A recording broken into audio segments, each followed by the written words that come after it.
It's now been more than 6 weeks since Special Counsel Bob Mueller, the former FBI director, concluded his investigation into Russia's interference in our 2016 election and delivered his findings to the Justice Department. It's been 2 weeks since Attorney General William Barr made the 450-page report public. This investigation went on for 2 years. It's finally over. Many Americans were waiting to see how their elected officials would respond. With an exhaustive investigation complete, would the country finally unify to confront the real challenges before us? Would we finally be able to move on from partisan paralysis and breathless conspiracy theorizing? Or would we remain consumed by unhinged partisanship and keep dividing ourselves to the point that Putin and his agents need only stand on the sidelines and watch us as their job is actually done for them? Regrettably, the answer is pretty obvious. So that's what I want to discuss this morning: Russia's interference in American elections, the work of the Special Counsel and the Attorney General, and how we can finally end this Groundhog Day spectacle, stop endlessly relitigating a 2.5-year-old election result, and move forward for the American people. Now, Madam President, it bears remembering what this investigation was actually supposed to be about: Russian interference in 2016. For many of the president's opponents, it quickly morphed into something else, a last hope that maybe they'd never have to come to terms with the American people's choice of a president. In some corners, Special Counsel Mueller came to be regarded as a kind of secular saint, destined to rescue the country from the inconvenient truth that the American people actually elected Donald Trump. For 2 years, many of the president's opponents seemed to be hoping the worst conspiracy theories were actually true. They seemed to be hoping for a national crisis for the sake of their own politics. Now, look, I will say it was at least heartening to see many of my Democratic colleagues and the media abruptly awaken to the dangers of Russian aggression, an awakening to the dangers of Russian aggression. Remember, not long ago, Democrats mocked Republicans like John McCain and Mitt Romney for warning about the dangers posed by Putin's Russia. Remember President Obama's quip back in 2012 when then Governor Romney emphasized his concerns with Russia. Here's what President Obama said when Mitt Romney emphasized his concerns with Russia back in 2012. Direct quote: "The 1980s are now calling to ask for their foreign policy back." That was President Obama in 2012. Well, look, I think many of us now see that President Obama's approach to Russia could have used some more of the 1980s, more Ronald Reagan, and less Jimmy Carter. We'd have been better off if the Obama administration hadn't swept Putin's invasion and occupation of Georgia under the rug, or looked away as Russia forced out Western NGOs and cracked down on civil society. If President Obama hadn't let Assad trample his red line in Syria, or embraced Putin's fake deal on chemical weapons. If the Obama administration had responded firmly to Putin's invasion and occupation of Ukraine in 2014, to the assassination of Boris Nemtsov in 2015, and to Russian intervention in Syria, maybe stronger leadership would have left the Kremlin less emboldened. Maybe tampering with our democracy wouldn't have seemed so very tempting. Instead, the previous administration sent the Kremlin the signal they could get away with almost anything. almost anything. So is it surprising that we got the brazen interference detailed in Special Counsel Mueller's report? A concerted effort to divide Americans through social media campaigns, hacking into the email accounts and networks of the Clinton campaign and the Democratic Party. Thanks to the investigation, we know more about these tactics. Thanks to the investigation, 13 Russian nationals, 3 Russian companies, and 12 more Russian intelligence officers have been indicted. These are the people who really did seek to undermine our democracy. Yet, curiously, many of our Democratic colleagues and most of the news media don't seem to really care about that. New insight into defending America, Russian nationals indicted, doesn't seem to interest my colleagues across the aisle. No interest. Just like there's been little interest in the steps this administration has taken to make Russia pay for its interference and strengthen America's hand. Election interference was just one part in Russia's strategy to undercut the United States, and this administration has taken the problem head on. We have a new, coherent national security strategy and national defense strategy that actually take the threat seriously. We have new sanctions. We provided Georgia and Ukraine with weapons to better defend themselves, capabilities the previous administration denied our partners, now listen to this, out of fear of provoking Russia. We've worked against pipeline projects like Nord Stream 2 that would further expand Putin's influence. We've strengthened and reforming NATO so the alliance can present a united front. We've proved Russia's noncompliance with the INF and walked away from a treaty that Moscow had turned into a sham. And the Trump administration has, over Russian objections, twice enforced President Obama's red line in Syria after Assad's use of chemical weapons. Now, with respect to election security, Congress appropriated hundreds of millions of dollars to state governments to shore up their systems. The administration increased information sharing from the Department of Homeland Security in cooperation with the states. And according to press reports, the Department of Defense has expanded its capabilities and authorities to thwart cyber threats to our democracy. No longer will we just hope Moscow respects our sovereignty. We will now defend it. These are just a few examples, Madam President, and there's already evidence they're having an effect. We just had the 2018 midterm elections.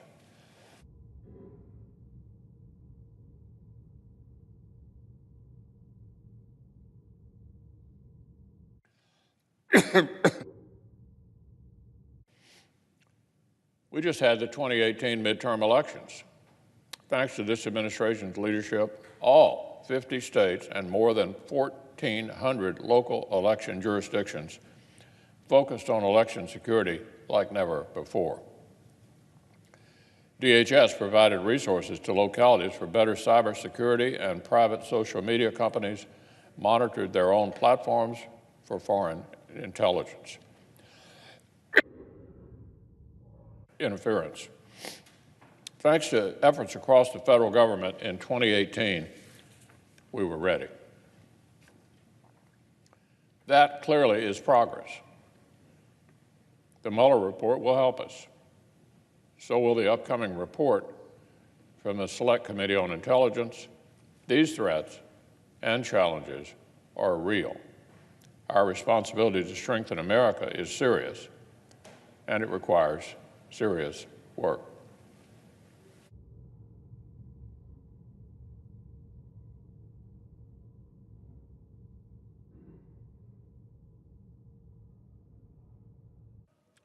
But speaking of seriousness is not what we've seen from the Democratic Party in recent days. Not serious. What we've seen is a meltdown, an absolute meltdown an inability to accept the bottom line conclusion on Russian interference from the Special Counsel's report, which said the investigation did not establish that members of the Trump campaign conspired or coordinated with the Russian government in its election interference activities. That's the conclusion. 2 years of exhaustive investigation and nothing to establish the fanciful conspiracy theory that Democratic politicians and TV talking heads had treated like a foregone conclusion.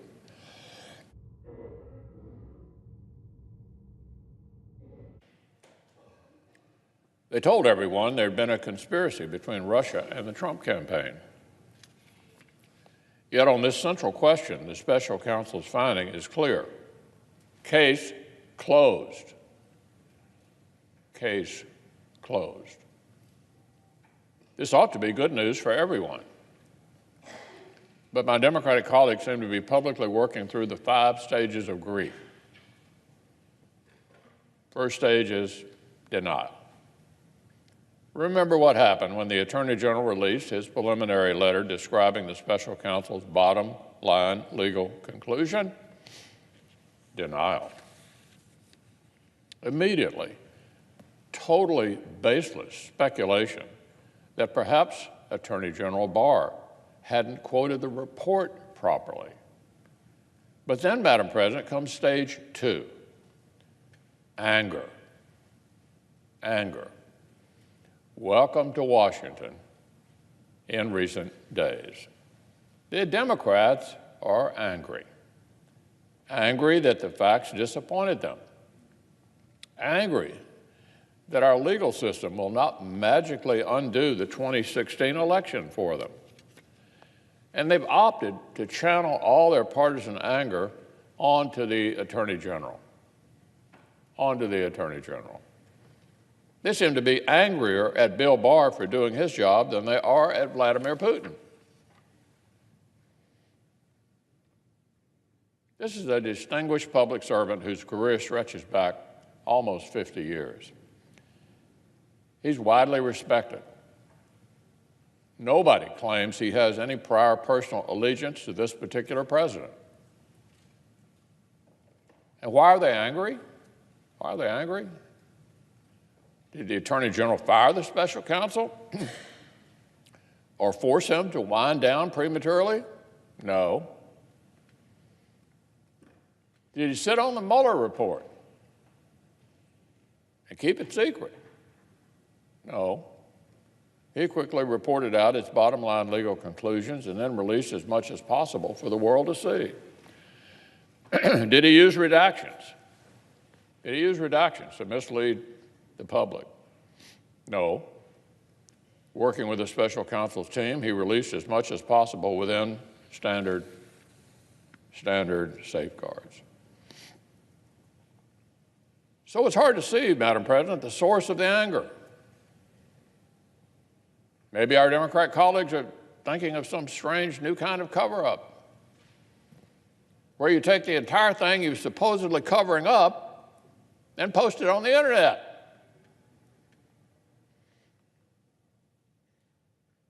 The claims get more and more utterly absurd. Baseless accusations of perjury, laughable threats of impeachment. Look, we all know what's going on here.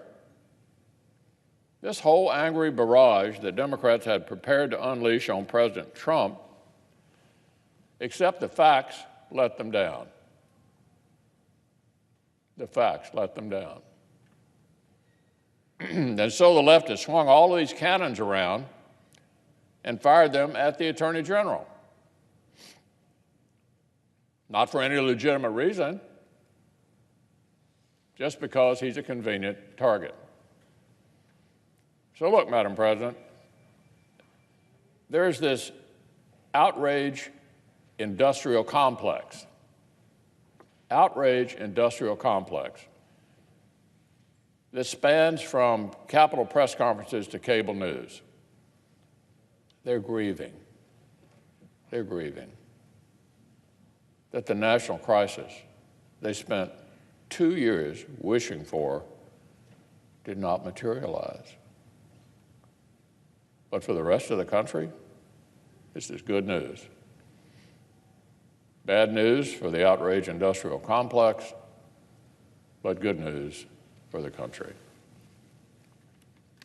So now they're slandering a distinguished public servant because the real world has disappointed them. Instead of taking a deep breath and coming back to reality, our colleagues across the aisle want to shoot the messenger and keep the perpetual outrage machine right on going, even undermining the institution of the Attorney General itself in the process. So remember, Russia set out to sow discord, to create chaos in American politics, and undermine confidence in our democracy. But on that front, given the left's total fixation on delegitimizing the president Americans chose, and shooting any messenger who tells them inconvenient truths, I'm afraid the Russians hardly need to lift a finger. Hardly need to lift a finger. Well, Madam President, the last stage of grief is acceptance. For the country's sake, I hope my Democratic friends can get there sometime soon. There are serious issues the American people need us to tackle. There's more progress for middle-class families we need to deliver. For 2 years, the Democratic Party held out hope that the legal system would undo their loss in 2016. They refused to make peace with the American people's choice. But the American people elected this president. They did. The American people voted for change. The American people sent us here to deliver results for their families. That's what Republicans have been doing for the past 2 years and counting. That's what Republicans will continue to do. And whenever our Democratic friends can regain their composure, and come back to reality, we look forward to their help.